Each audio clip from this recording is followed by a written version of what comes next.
So before we start this video properly, I have a bit of a confession to make. So you've been watching me in these videos for about 18 to 20 months, something like that now. And whilst you think you've been watching me, you've actually been watching two of us. Hi folks, welcome back to the channel. Yep, that's right, I've got a twin brother. So we thought now would be as good a time as any to come clean because we're reviewing brothers. Well, for this one, you get back behind the camera and I can review Brothers by Ankama Games.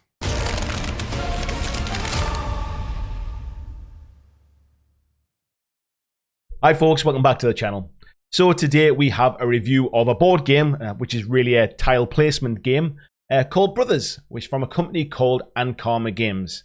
Now there's a couple of reasons why I think this will be perfect for a lot of you watching. The first one is, I think the theme is really good, and I'll come on to that in a second. The other thing is that it plays in about 15 minutes. It's for 2 or 4 players, so it's perfect for you folks that are trying to encourage non-gamer friends to get into gaming, or your partner or your children. It really is quick playing, fast to learn, and it's really just kind of fit that niche. So let's get onto the theme. The theme of the game is based around 2 brothers who own some farmland, and they are rearing animals on this farmland. Now, one brother loves wabbits, and these wabbits, he thinks, really sort of thrive best in very long, narrow pens. Now, the other brother is rearing gorbals, and these gorbals, he thinks that they get reared better if they're in L-shaped planes.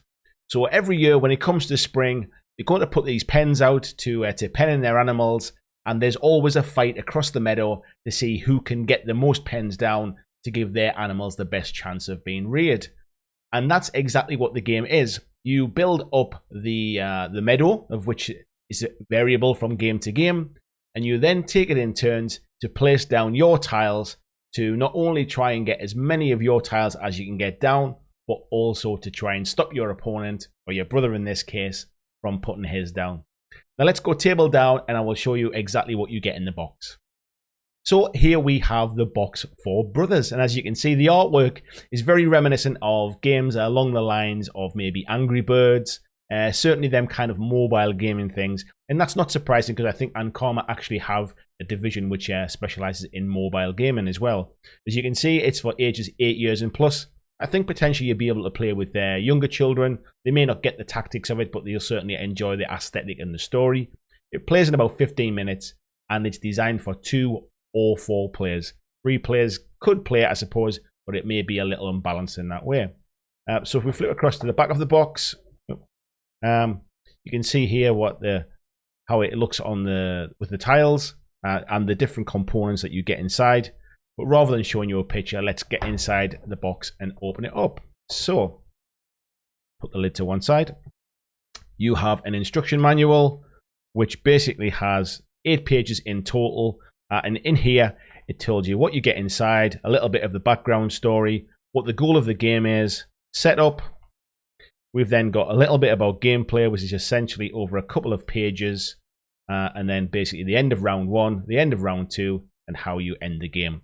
And some slight modifications for 4 players. And then on the back is a quick reference card that basically you'll need maybe the first time, but then after that, you won't need it at all. So, what you get inside is you get tiles like these, and inside these, to get on the camera, these all basically punch out.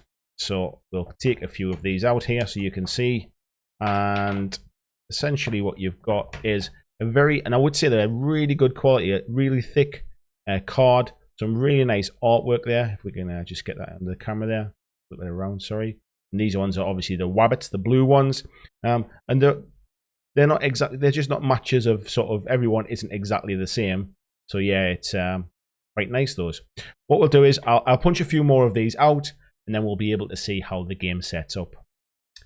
Okay, so that's all of that punched out. What you'll also see here is this is the box. Inside of the box actually has some really nice artwork too, so just little touches. Doesn't change the game, but just little touches. Now what you get inside the box is you get 12 of the Gorbal L-shaped pens, and these are double-sided as well, with artwork on both sides. You get 12 of the straight run pens, which is the wabbits, and you get 12 of the meadow tiles. Now, how you start the game with 2 players, separate those. You take it in turns to place one of these meadow tiles, just move those, or one of these meadow tiles on the board. And essentially, the only rule for placing these tiles is that the next tile you place has to have one side, full side touching. So you couldn't put it kind of like that. You couldn't put the second one like that. It must have one full side touching. Now, as you play more of these games, you'll realize that there is actually some tactics to the way you build the meadow as well, depending upon if you're going to be the straight run wabbits or if you're going to be the L-shaped gobbles there. And as you build up this, you can fill it out that way. You can pop them in here, and you just take turns, player at a time, popping these in until you've built up some kind of meadow. And I'll very quickly just throw these down to see where we get to, and then I can show you roughly how the game plays. Now, you can have gaps in the meadow here, so where you've got these gaps here, that's absolutely fine. That's part and parcel of the game. Let me just slide that up a little bit so we can get. That's part and parcel of the game. You can have those gaps. It just means that you can't place any of your animal tiles on top of those. Now, what we do is we always start with the youngest player starts, and they always play the wabbits for the first turn. So what the wabbit player will do, I keep saying wabbits, makes me feel like Elmer Fudd. So the first player will put this down, and he or she will cover a runner of 3. Now, what you're trying to do is you're trying to get as many of yours out as you can. You're also trying to stop your opponent from getting as many of those out. So, for example, here where there is an L shape, you may choose to put it there, which then would stop your opponent using that corner piece. However, your opponent is also trying to do the same thing.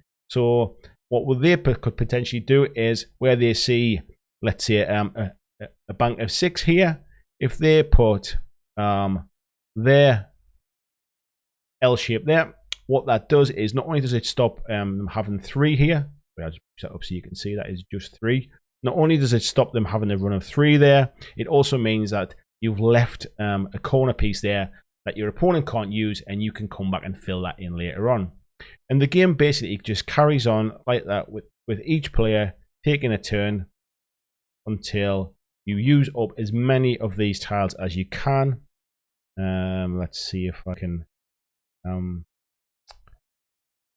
put some of these down. So you keep going backwards and forwards. I've not got a lot of strategy here. I'm just trying to show how it goes. What I'll do is I'll fill this in, and we'll come back and talk about it. So there we go. That would be the end of one of the first rounds, for example. As you can see here, now we've just got the odd kind of little piece of green meadow left over. You can't possibly fit in a 3 sort of straight piece with the wabbits on, and there's nowhere to fit in the L-shaped one with the gobbles either. So that would be end of the first round. Now, the player that has the wabbits basically has 2 pieces of pen left, so they would be penalized with a score of 2, 1 for each of those. That is their kind of count at the end of the first round. Now, the gobbles player, very slightly different. They get 2 points for each one of these they've got left. And again, in this instance, there was 2 left. So player 1 would have 2 points. Player 2 would have 4 points. Then what you do is you take all of the tiles back. You start with a brand new meadow and then flip over which side you play. So the player that played wabbits first time plays the gobbles the second time. You play it exactly the same way, and at the end of the round, you count up how many penalty points you have left. You then add this to your score from the first round, and whoever has the lowest number is declared the winner. So let's go back to main camera, and we'll talk a little bit about the game. So that just shows how quickly it is to learn the rules. The only addition to the rules are if you play 4 players, then the rules suggest that you sit opposite the other player on your turn, and there's no discussing tactics as you go. So you might be thinking, I'm trying to kind of build this corner in, I can get that one later, and your opponent doesn't necessarily know your thought process. So it introduces a little bit more of a kind of, a bit more sort of tactics and trying to read each other of how you're going to play the game. So, as I said, it plays very quickly. You can see how it is, how simple the rules are.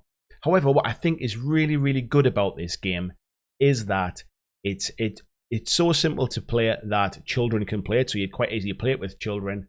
However, as a sort of a more seasoned gamer, you really can see the tactics. There's a real kind of tactic to the way you lay out the meadow. So for example, if you are going to be playing these straight pieces, you want to try to get big blocks of area. If you're the person that's playing these L-shaped pieces, the gobbles, then you're going to want to be trying to get as many kind of right angles as possible. So once the meadow is out, then you have another layer of tactics on top of that.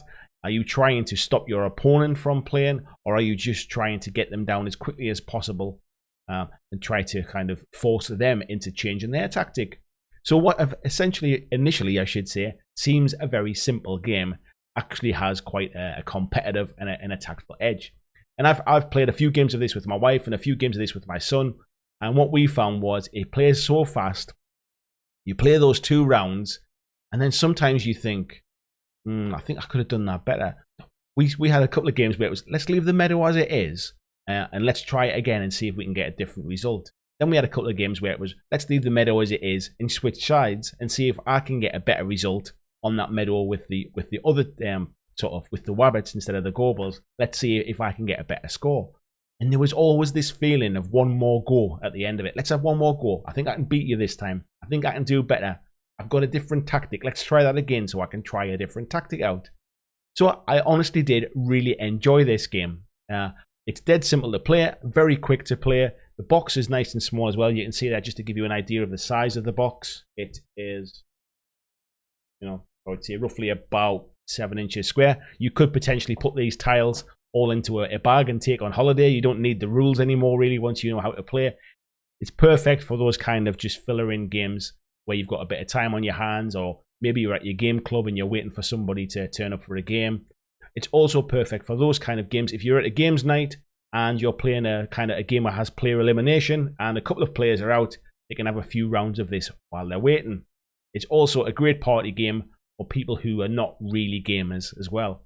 It certainly reminded me of the old pen and paper game where you have the dots and you're trying to connect the lines around to make squares on a board. It kind of brought back memories of that. So that's my review. What I would say is I'm not sure what the price of this is at the moment. You'll have to keep an eye out for that one. So I can't really tell you whether it's good value or not. But what I can tell you is I really did enjoy playing the game. I'd like to thank Ankama. Forget the name of the company now. I'd like to thank Ankama for sending me the sample out. And I'd also say that they sent me a second copy too. Because it's brothers, 1 copy for me and 1 copy for someone else. So if you're interested in winning a copy of this, head across to my Facebook group, which the link is down in the description below, and you'll be able to find out how you can win your own copy of Brothers that you can introduce your friends and family to too. So thank you very much for watching, and I'll see you in the next video.